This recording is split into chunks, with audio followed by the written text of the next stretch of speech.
por ahí hubo errores De logística. de logística y de organización, pero bueno, ya estamos aquí de nuevo, ya estamos aquí con un nuevo tema, ya estamos aquí otra vez listos para hablar de otra mamada, ¿no? Por ahí va a haber más censuras. Yo solo quiero decir que llevamos abiertas varias, según series, de episodios que hemos querido dar continuidad.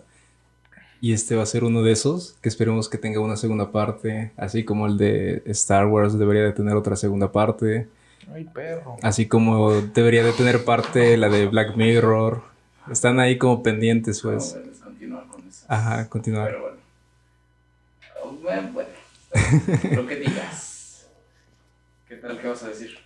Hoy vamos a hablar sobre, en mi opinión, una de las críticas de cine más importantes que tiene este país, que es Fernanda Solórzano. Ella estudió literatura, pero se dedicó completamente al cine y a la crítica.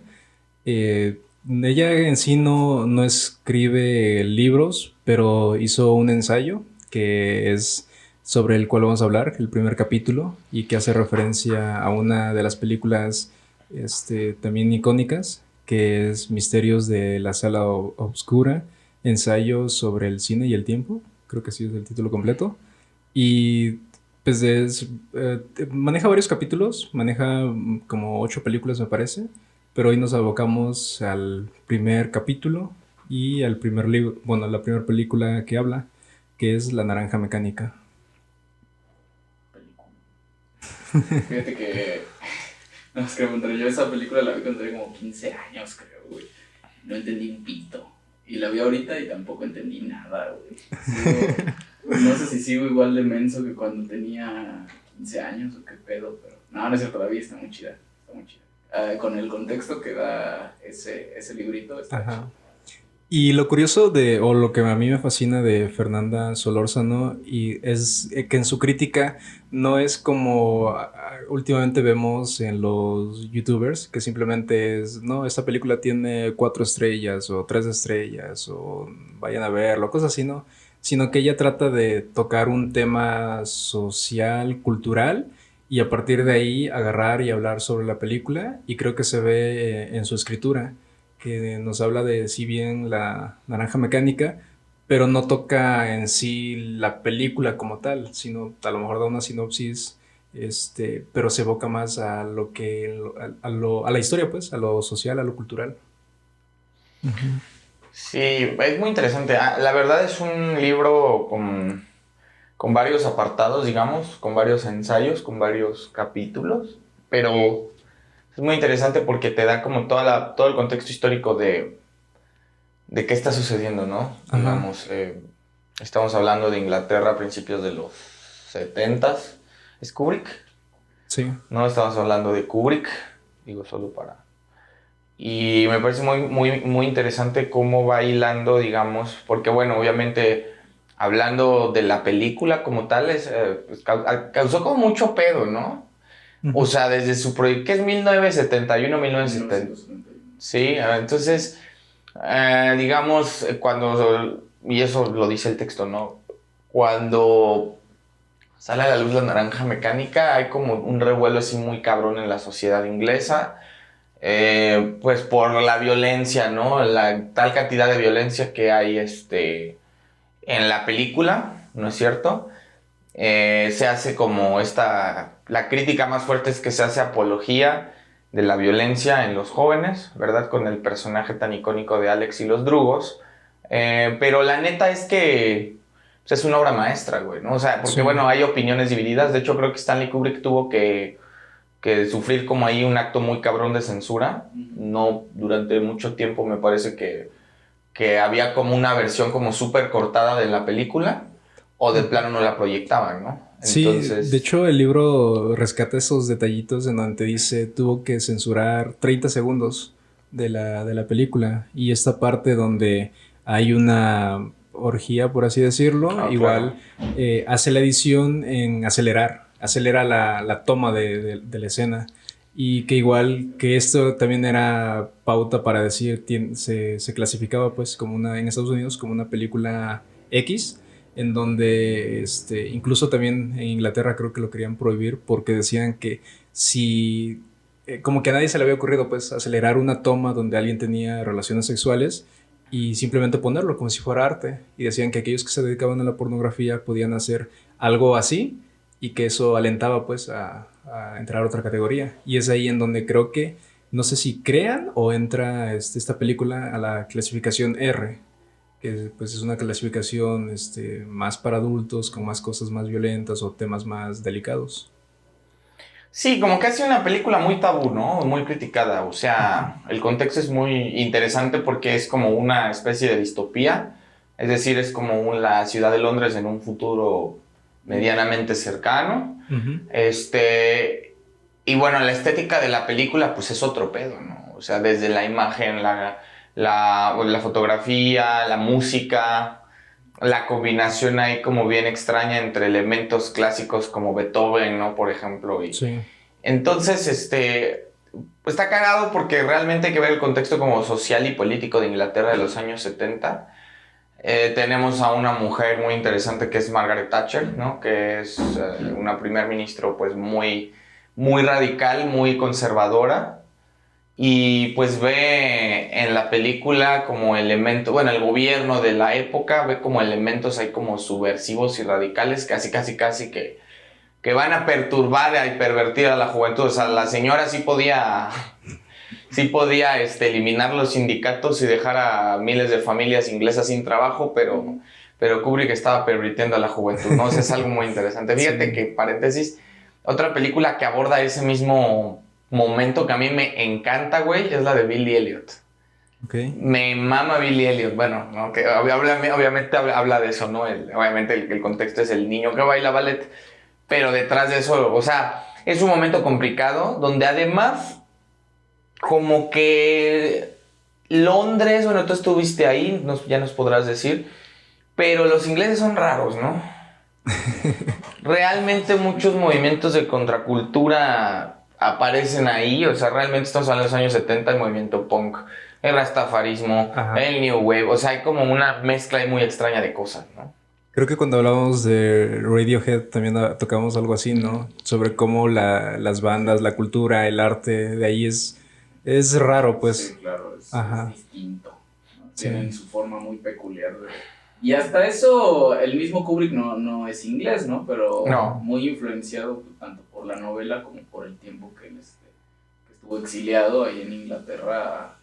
Bueno, toma muchas referencias. Y este libro, digo, lo que me gustó del librito de ensayos que sale es que cuenta también mucho la historia del autor, ¿no? Yo creo que la historia del autor y la historia de cómo en lo que se basa el autor para escribir La Naranja Mecánica, yo creo que también vale la pena mencionarlo. También esa parte de que, si bien La Naranja Mecánica toca temas así, es decir, el libro y la película, el detalle es que el libro no tuvo el mismo impacto que la película. Y de alguna forma el libro no tuvo censura como tal. Fue más hasta el punto de verlo audiovisualmente, que ahí es donde se toca ya la parte de la censura. Claro. Y que incluso es el comentario que decía en el ensayo, que aún a pesar de esa censura, de que creo que Kubrick canceló la reproducción de las películas, creo que en todo Estados Unidos, aún así ganó como si fuera un éxito, a pesar de esa censura que el mismo autor hace. Sí, realmente creo que el mismo Kubrick se volvió, o sea, como que yo creo que es un parteaguas, güey. O sea, como que La Naranja Mecánica hace lo que posteriormente van a ser películas como Goodfellas, ¿no? Como Pulp Fiction. O sea, lleva la violencia a un punto de sublimación, a otro nivel, pero sigue siendo como arte, ¿no? Entonces, y bueno, claro, la relación con el libro es muy problemática, porque el autor Anthony Burgess, no sé si se pronuncia así, Anthony Burgess o Anthony Borges, no sé. Ahí nos dirán. Borges no. Está cagado, güey, ¿no? Porque el vato estudió literatura, realmente tenía una vida muy gris, no sé si trabajó en el ejército, qué pedo, que terminó creo que en Malasia o sepa su chingada madre. Y entonces empieza a escribir, ya es un caso de escritor tardío, empieza a escribir después de los 35 años, porque le diagnostican como una especie de tumor, ¿no? O sea, el vato está como, ¿no? Va con el médico le dice, pues te quedan 2 años de vida. Que bueno, lo cagado del asunto es que no fueron 2 años de vida, o sea, todavía le duró la vida para escribir como 20 libros. Pero es un autor muy menor. Realmente el mérito que tiene en este sentido es el construir como un escenario, un Londres, vamos a decir, no apocalíptico, pero sí muy extraño, en un futuro, en una distopía, repito, muy cercana, quizá a la usanza de George Orwell o Aldous Huxley, ¿no? Y construir un personaje tan único como lo es Alex, ¿no? Y los drugos. Entonces, claro, yo creo que... Y es cagado porque este libro no le gustaba a nadie, güey. Realmente pues, era uno de estos libros grises que te encuentras en las rebajas y no obstante, no sé cómo es que llega a las manos de Kubrick. Perdón, es que tuve que ir al baño. Entonces, ¿qué? Sí, no, el pedo es eso, o sea, un escritor menor que no lo conoce nadie, no lo conoce el vecino, pero, por supuesto que hay un pero, a Kubrick le encanta, güey. O sea, todavía creo que tarda algún tiempo en leer la novela, así como que se la dan y, sí. Como que en sus pendientes de cosas interesantes por leer, hasta que un día lo topa. Sí, exactamente, y es eso, ¿no? O sea, al final, claro, no quiero decir que la naranja mecánica sea nada. O sea, sí hay como un valor ahí. Porque, por ejemplo, el autor es políglota, güey. Okay. O sea, sabe muchos idiomas. Entonces, el Nasdaq es una combinación. O sea, realmente el esfuerzo es bien interesante. Porque es una combinación de varias lenguas occidentales europeas, ¿no? Y él construye como su propio... Hablando de eso, yo les quisiera preguntar, yo no domino para nada el inglés, pero ¿ustedes cómo lo ven? Porque al momento de ver la película sí llega a ser un poco confuso con las traducciones, ¿no? Por lo mismo de que usa una manera peculiar de hablar. Sí, yo, pues hace rato lo terminé de ver, de hecho, la vi en dos tantos porque pues, no me dio tiempo de verla el domingo completa y hoy en la mañana la estaba terminando de ver. Y sí, al momento de... Es que incluso sabiendo... Digo, de entrada los ingleses hablan un inglés bien pinche especial, ¿no? Tú has de saber. No se les entiende. Ajá, que si de por sí... Bueno, más bien entre ellos mismos a veces también no se entienden porque como que al momento de pronunciar, todo lo pronuncian como que con la boca cerrada. Ajá. Y es muy difícil. En cambio a alguien que pues, no es su idioma nativo, lo trata de pronunciar de cualquier país... Como que le entiendes y dices, ok, creo que te refieres a esto. Y además mete ahí como una combinación de ruso, no sé qué, alemán, creo. Alemán, entonces sí, es a la hora de verlo sí tienes que como que estarle pausando y como que estar, ¿cómo se dice? Leyendo o adivinándole qué quiere decir el güey, pero no, está chido. O sea, además, he de decir que el actor, ¿cómo se llama? Malcolm McDowell se llama. Ese güey nació para hacer para hacer ese vato, no mames. Y es la única cosa buena que hizo en su vida. No mames, y la única cosa verguísima, o sea, si es lo único que vas a hacer como actor, la neta ese güey se rifó. Es como de estos iconos, ¿no? Digo, a lo mejor ustedes me corrigen, pero hablamos de Star Wars, ¿no? El personaje, el de Luke.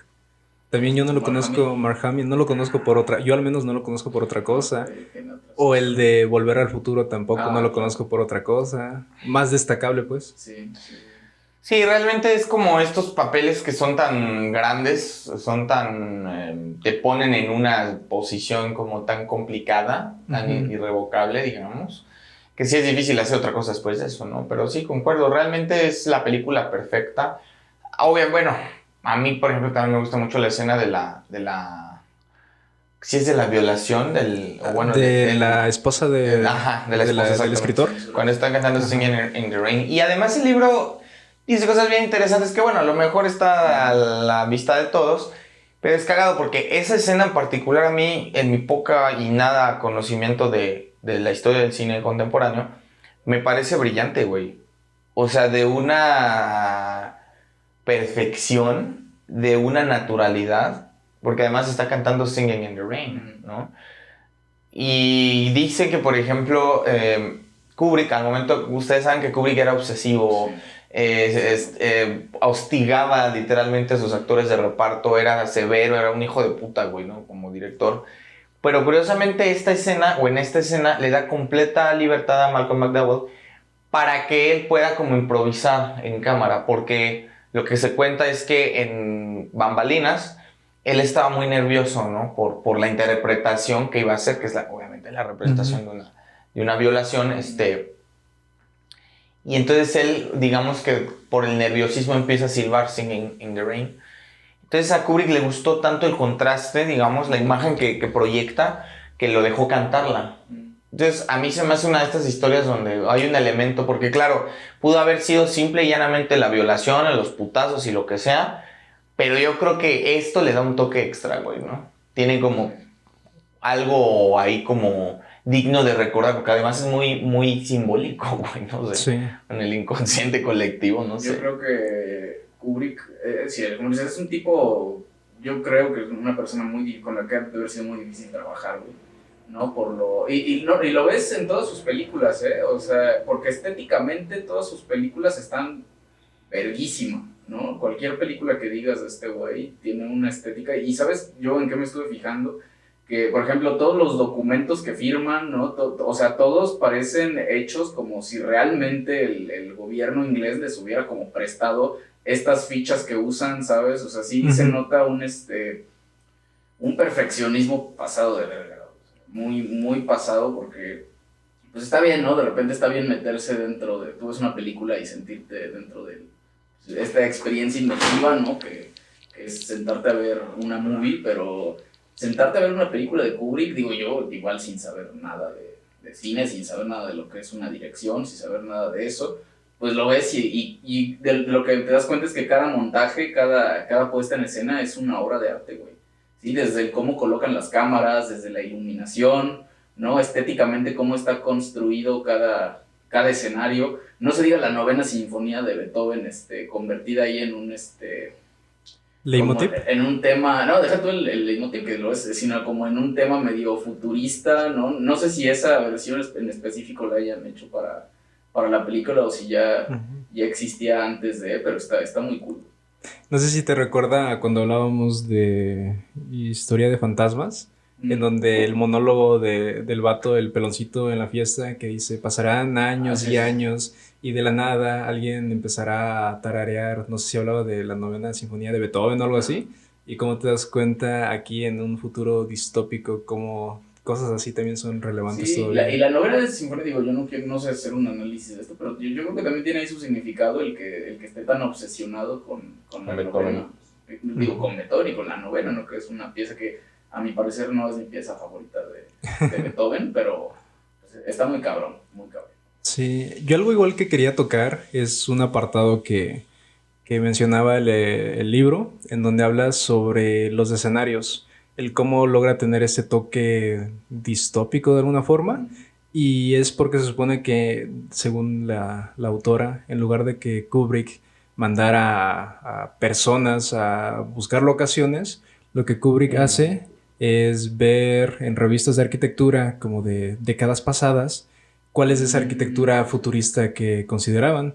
En este caso es como un comentario a través de lo poco que sé tal vez, de cómo el modernismo, por ponerle un ejemplo, como lo que pasaba en Tlatelolco, los departamentos, de cómo a veces tenían esto por querer dar tantas viviendas en un solo espacio, concentrarlos, y a la final que pues ahora alguien ve Tlatelolco y pues no es lo que uno esperaba de alguna forma, como que estas ideas de volver no sé, los lugares, los departamentos muy futuristas y donde tuviera todo concentrado en un solo lugar, a veces falla pues, cuando las ideas fallan y la gente de alguna forma se apropia de esos espacios y se concentra, ya sean delincuentes o de diferentes ideologías, y a veces algo que planeaste muy bien no funciona pues, o el gobierno no logra que funcione.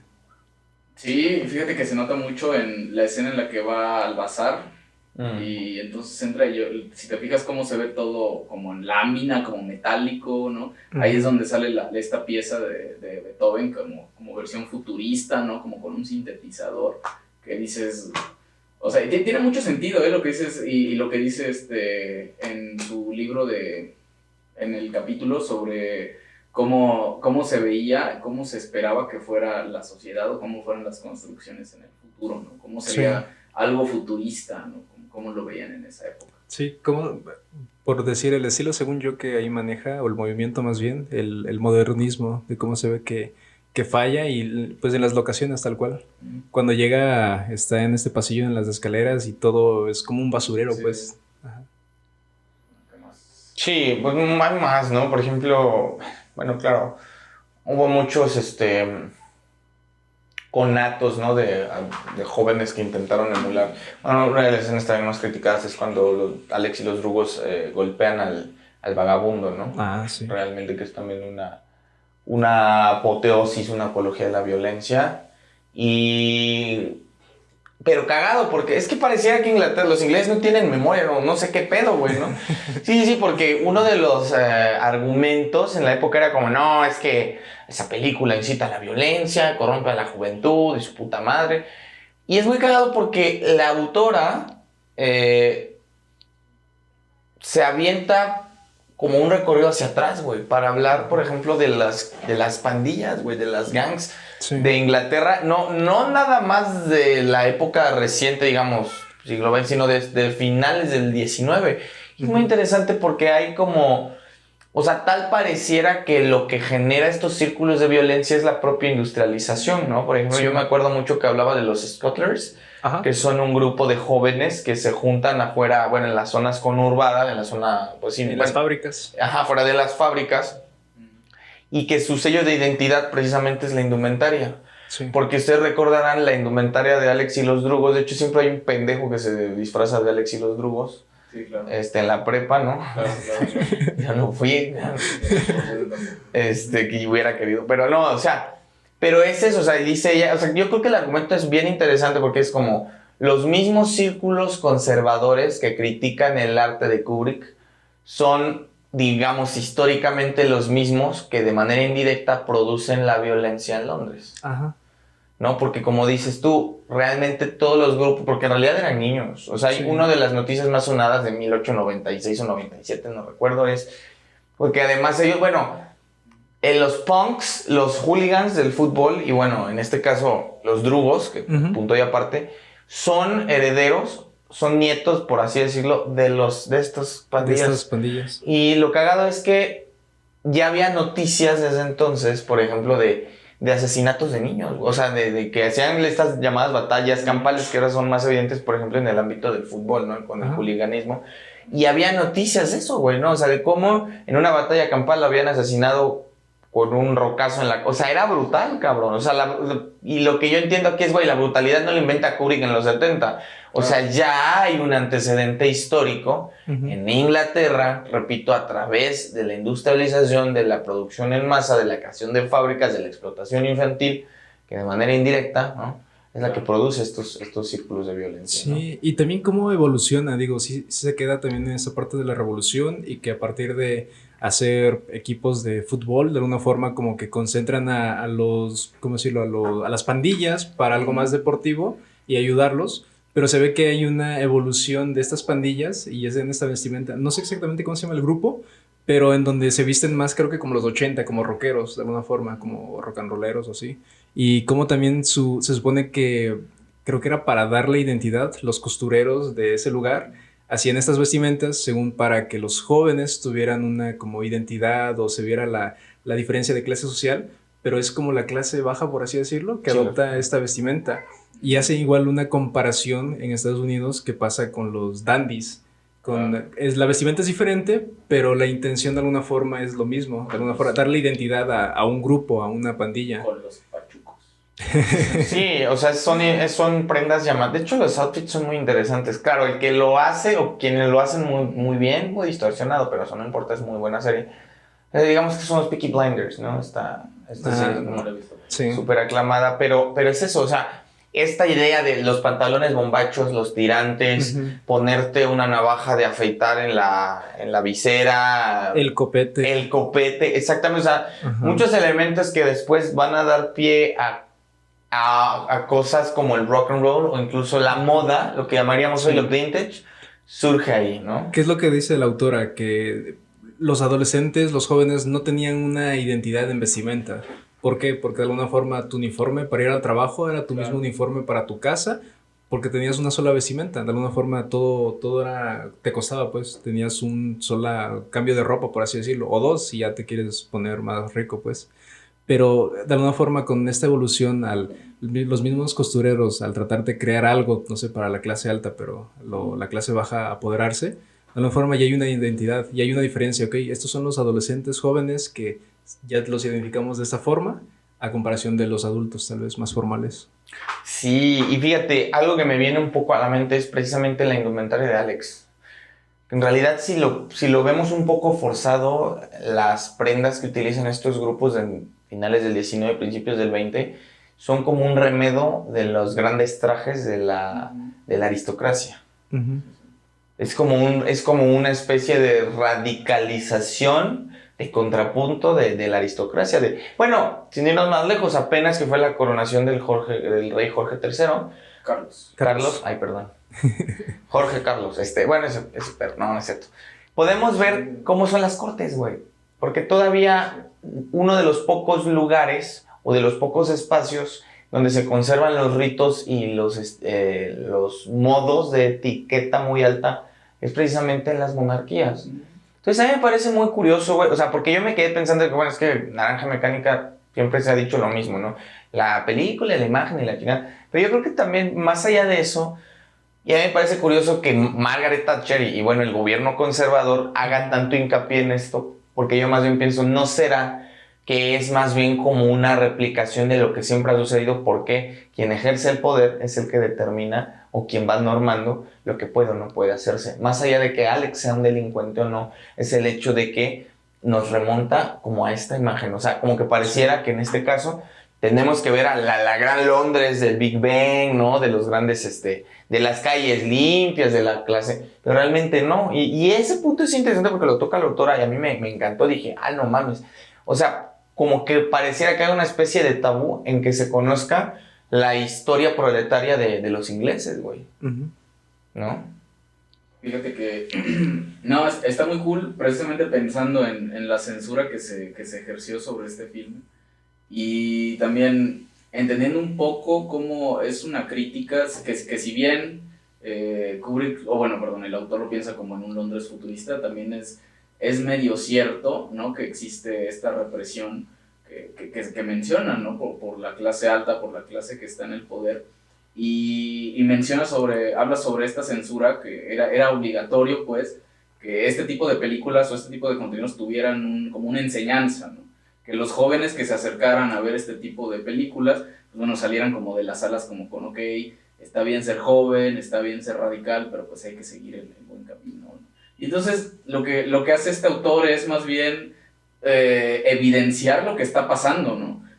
Pintarte una imagen clara de lo que es la vida en un Londres, pues real, ¿no? Que si bien es cierto que es un país de primer mundo que no podemos, ya quería yo comparar como con Peso Pluma, güey, ¿no? A ver qué pedo, porque el Peso Pluma se viste como se viste, ¿no? Es una comparación completamente distinta, pero que te da una imagen real de lo que también es en algunos países del primer mundo vivir en cierta represión, ¿no? Y al final la oye como Live Express, ¿no? Pues la forma en la que salen, la forma en la que se desahoga, pues es con estas olas de violencia que son, pues bueno, adoptadas por los jóvenes, ¿no? Por esta radicalización. Sí. Sí, fíjate que Inglaterra me parece curiosa, el caso de Inglaterra, porque parece que, por ejemplo, hablando de la música, ¿no? Pienso en músicos como Morrissey, ¿no? Pienso en músicos como Tom York, ¿no? Yo creo que hay como una separación como muy evidente. Uh-huh.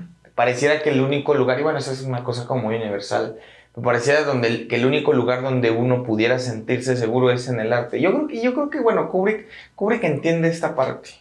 O sea, porque además un director como tan grande, tan perfeccionista, tan correcto a la hora de grabar, no creo que nada lo haga porque sí. Y yo creo que él sí ve en la novela de La Naranja Mecánica como estos elementos de valía. Porque obviamente hay un contraste no dicho, que es político, por supuesto, entre, por ejemplo, la Inglaterra colonialista, ¿no? La Inglaterra represora, la Inglaterra violenta, la Inglaterra ¿no? Entonces, pues eso no le gusta al común denominador, ¿no? Ujú. Y también es muy interesante porque el hecho de que, fíjate, esta idea de que el arte tiene que ser didáctico es muy aristócrata, güey. O sea, es muy ilustrado, porque bueno, también hay que decirlo, que parte de la herencia de la manera en la que funciona la sociedad europea, pero en este caso también la inglesa en particular, tiene mucho que ver con la ilustración, güey, ¿no? Entonces, sí considero que los años 70 bueno, de los 60, ¿no? Pero los años 70 específicamente en Inglaterra son importantes porque hay una eclosión de artistas, de pensadores, digámoslo así, con que obviamente traen una tradición a cuestas, pero Kubrick, o sea, y eso es lo importante, ¿no? Así como Scorsese ve, por ejemplo, en la sociedad italoamericana de principios del siglo, una materia prima para dirigir y construir lo que ha hecho en su obra, yo creo que Kubrick hace lo mismo, y tiene un poco más de valor, porque Kubrick es extranjero, como decía Carlos, güey. O sea, Kubrick de alguna manera en la arquitectura, en la posición, porque fíjate, hay una idea que a mí me parece muy valiosa, güey, muy cabrona además, y a nosotros nos enseñaron, por ejemplo, en la escuela, así como que la ciencia, con el método científico, es como funciona, ¿no? O sea, como que no hay nada más cabrón que la ciencia, ¿no? Y en la filosofía, o sea, güey, es como Descartes, güey, es como Kant, o sea, que realmente son pensadores que dicen tal cual, ¿no? Como en esta idea de, no, es que el pensamiento, la realidad tiene una manera de ser concebida y la ciencia es como la muerte, el método científico. Uh-huh. Lo cagado de esto, güey, es que, por ejemplo, una de las quejas que se le hace al método científico o a esta manera ilustrada o muy racional de pensar es que dicen, güey, es que el pedo es que la ciencia o este pensamiento ilustrado ayuda a construir la bomba atómica, güey. Es que este pensamiento ilustrado ayuda a desarrollar armamento bélico eficaz que ha matado más personas en toda la historia de la humanidad ¿no? Que todo, o sea, si juntamos todos los muertos que hubo de, no sé, güey, 18 siglos y entre el siglo XIX y el siglo XX, o sea, se mamaron, güey. Uh-huh. Y entonces por eso, por ejemplo, yo creo que en esta idea que tú rescatas, que me parece también muy interesante, de la arquitectura futurista, yo creo que también es una especie como, no es tan solemne el asunto, güey, sino como que es una crítica, es decir, uh-huh. Es que esta manera de ver la realidad es un pedo bien distorsionado. Y fíjate, en las caricaturas eso es evidente. Estaba pensando, por ejemplo, en programas como Los Supersónicos, ¿no?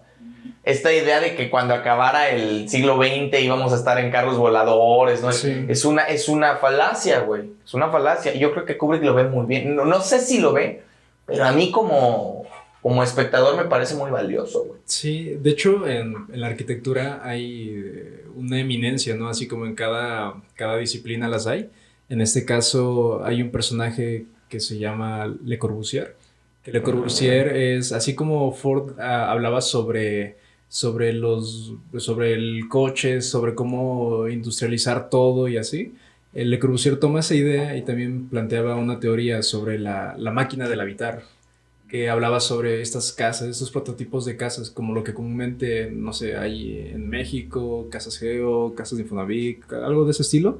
Y de lo cual parte también toda esta parte del modernismo, que hay muchas personas, pues se le dice mucho a personas como estos de que pues, están en un pilar y no se los baja, pero ya viéndolo a día de hoy, hay tanto como Le Corbusier, como Frank Lloyd Wright, no sé si han visto, hay una casa que se llama La Casa en la Cascada, que literalmente es una casa y porque por debajo de ella pasa una cascada literalmente, y se ve, visualmente se ve bien. Pero el detalle con estas casas es que la teoría la plantean bien, el problema es que la ejecución para las personas que lo llegan a habitar no funciona.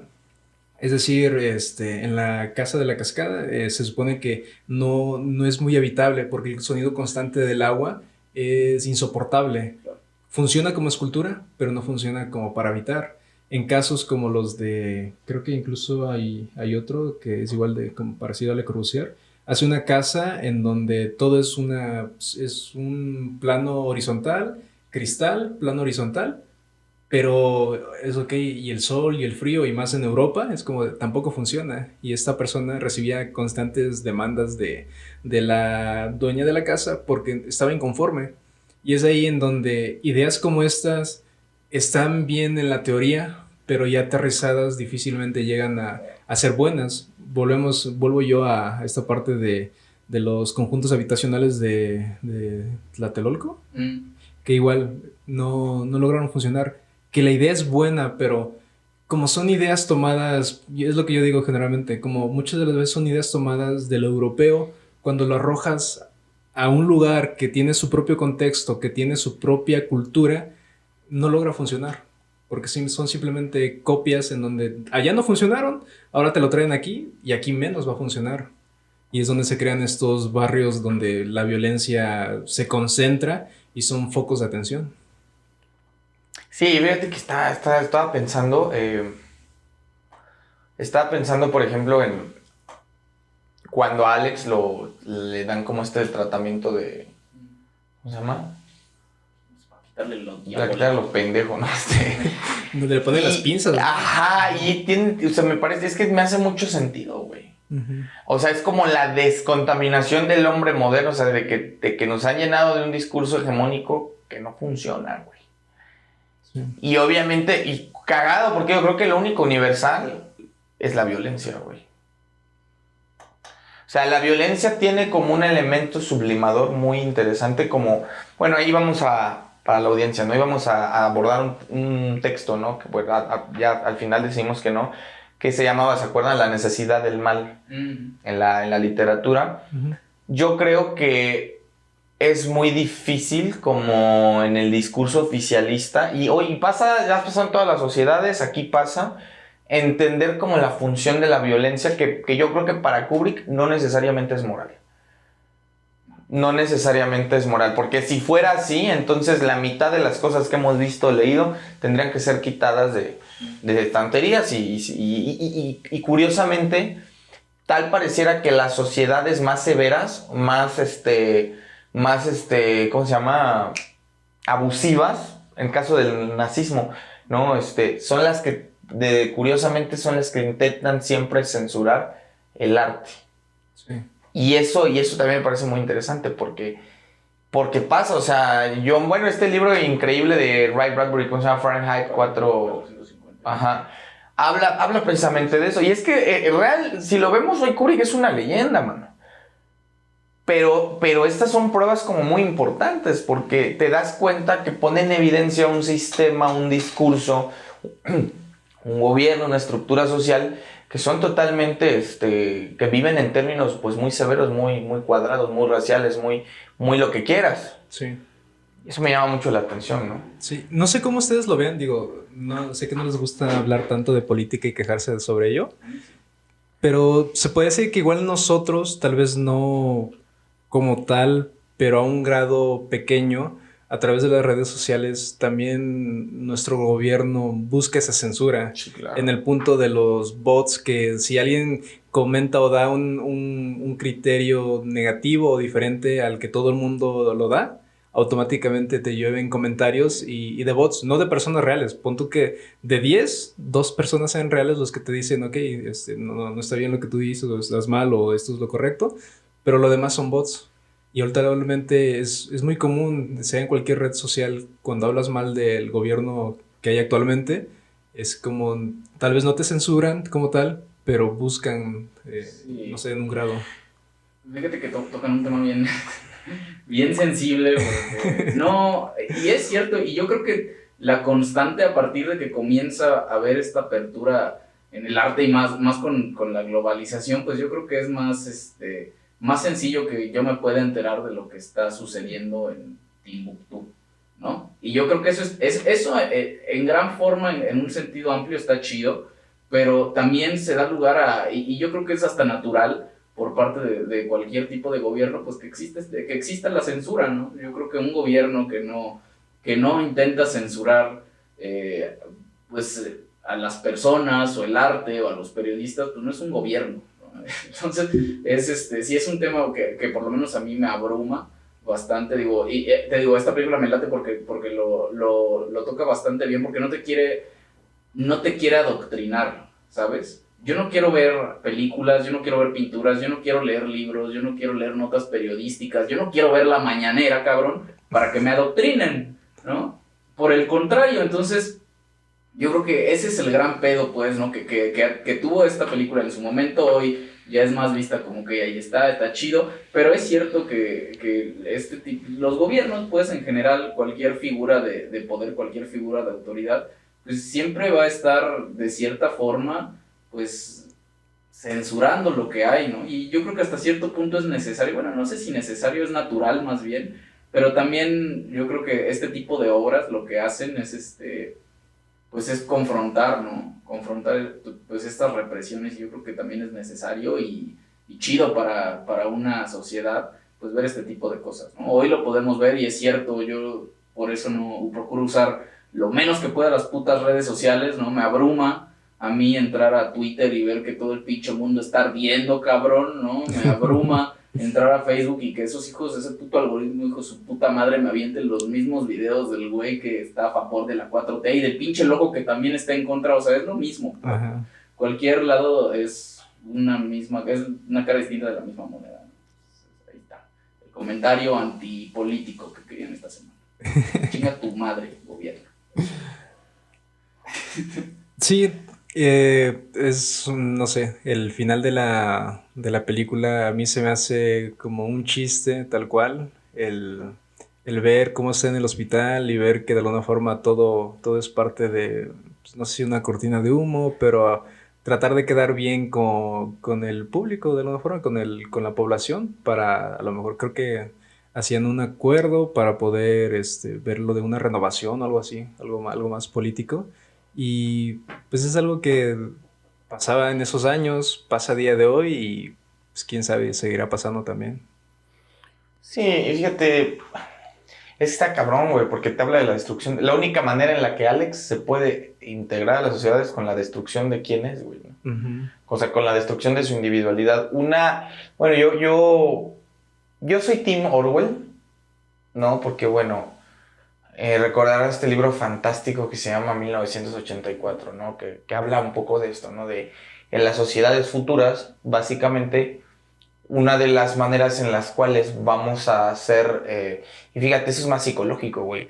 Ni siquiera es que seamos observados, sino que vamos a tener la sensación de que estamos siendo observados, que de hecho, bueno, obviamente, eso muchos años después lo propone Michel Foucault, que me encanta, en Vigilar y Castigar, cuando habla del panóptico, ¿no? Que es el panóptico, es en las cárceles tienen una forma, o bueno, tenían, no sé, cuasi hexagonal, donde tienes a los reos, tienes las torres, ¿no? Tienes las bardas, y en la parte de arriba hay una especie de vigía, por decirlo así. ¿Capitolio o algo así? Ajá, no sé el nombre, no sé, pero es a la parte de arriba. Ajá. Y lo curioso es que tú sabes, los reos saben que están siendo observados, pero lo que hacen es que polarizan los vidrios.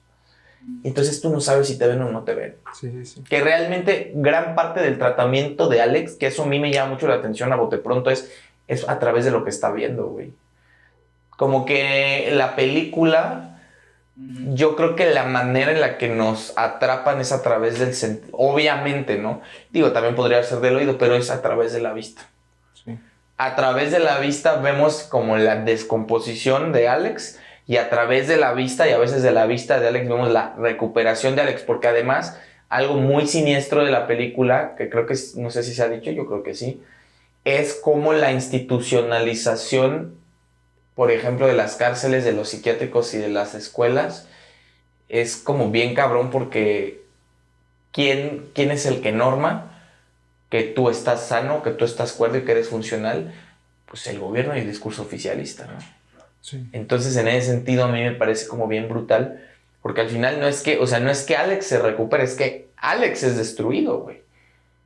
Y si puede haber una moraleja es, si resulta que eres de ese pequeño porciento de la población que llamaríamos marginal, ponte la pila porque no cabes en este sistema. No estoy justificando ni la violencia, ni estoy haciendo apología de nada, pero es algo que me llama mucho la atención, güey. Que precisamente es como si yo siento que, no sé, pero en el caso particular de esta película, ya para cerrar mi participación, pareciera que poner al descubierto como la otra cara del discurso oficialista, causa más terror que la propia violencia, güey, ¿no? Porque por otra lado, fíjate, yo estaba pensando, y esa novela hay que leerla. Una década después, la Guerra de las Malvinas, recordarán ese episodio de la historia, ¿no? Donde Inglaterra y Argentina pelean por un territorio, en una isla en medio del océano que vale para pura madre, sí. Y donde mueren muchos soldados argentinos. O sea, el ejército inglés se da el lujo de ponerle en su madre a un ejército mal comido, mal vestido, en su mayoría jóvenes, los asesinan brutalmente, pero el discurso oficialista dice que eso está bien, ¿no? Y eso podemos ponerlo en la invasión a Irak, la guerra de Vietnam. Nada más para cerrar, hay una novela increíble que se llama Los Pichis Ciegos, de un escritor fuera de este mundo que se llama Rodolfo Fogwill, que habla, que es un poco esta idea, ¿no? ¿Qué pasa con los vencidos? ¿Qué pasa con los soldados argentinos que quedan? Porque, bueno, algo que no se sabe mucho es, muchos soldados argentinos quedan varados en la isla, olvidados, no los pueden rescatar porque están rodeados, es una cosa increíble. Pero es esto, ¿no? Entonces yo creo que La Naranja Mecánica es importante, pues no nada más para entender qué es la violencia y la sublimación, güey, ¿no? Y que además es una joya de principio a fin, es circular, es redonda, tiene diálogos inolvidables, tiene escenas irrepetibles, pero además ponen en entredicho todo este sistema, ¿no? No sé si quieren agregar algo más. Yo solo diría que quedaron tablas, ¿no? Cuando Maradona... sí, la mano de Dios. La mano de Dios. Mataron a nuestros jóvenes, pero ganamos el mundial. Me late. No, me late porque yo creo que la violencia es más bien un fenómeno, ¿no? Y es un fenómeno que se replica en todas las sociedades y que tiene un origen, ¿no? Todas las expresiones, así como las expresiones artísticas, pacíficas, tienen un origen, yo creo que la violencia también lo tiene, ¿no? Esta película intenta buscar como origen, ¿no? a la violencia que a veces suena como irracional, pero que hasta cierto punto es real, ¿no? Digo, hoy podemos ver próximamente estaremos hablando aquí de los narcocorridos y los corridos tumbados, ¿no? Porque también, si bien son una expresión, pues también yo no creo que tampoco, así como esta película, no creo que sea una apología, ¿no? No creo que Alex sea un modelo a seguir, no creo que, bueno, una persona medianamente funcional no ve esta película y dice, no, yo quiero ser ese güey, ¿no? Como dice el video de TikTok, ¿qué prefieres? ¿El peso pluma o el gallo de oro? Mi gallito de oro, pues, entonces, pues más que apología es entender un fenómeno que es cierto, que se replica y que yo creo que va a perdurar para toda la vida, ¿no? Y nos va a dejar este tipo de joyas. Sí, yo vuelvo a lo mismo. Quienes puedan leer ese libro, Los misterios de la sala oscura, de Fernanda Solórzano, puede que te guste el cine o no, pero yo siento que te da una forma diferente de ver las películas. Sí disfrutarlas, pero darte cuenta de que a través de ellas también hay un diálogo, tal vez que está, no sé, entre líneas, por así decirlo. Y es muy interesante. Y eso que yo me imagino que si hubiera remontado a más años atrás, de la época victoriana, hubiera salido más cosas. Pero totalmente con el pequeño apartado que hace, 30 páginas en donde te habla de la película y te describe. Igual, ella tiene su canal en YouTube que se llama Letras Libres, es de la revista Letras Libres, y ahí igual hace sus reseñas de sus reseñas y críticas de cine, y muy buenos. Pues bueno, entonces se quedó, vamos a estar hablando de más contenido en la semana, ¿no? Esperemos que sin tantos fallos técnicos. No, esperemos que no haya tantos fallos técnicos, pero pues bueno, ahí está, ¿no? Yo creo que está de más recomendar, porque si no has visto esa pinche película, güey, sal de la puta piedra en la que vives, ¿no? No me censures, por favor. Imagínate que me censuren en 3 horas de la mañana por decir que nos quieren adoctrinar con un pinche programa pitero. Porque no nos dejan hablar sobre el Tren Maya y todo lo que está haciendo. Próximamente temas políticos. Bye. Pues bueno, ahí queda, bye.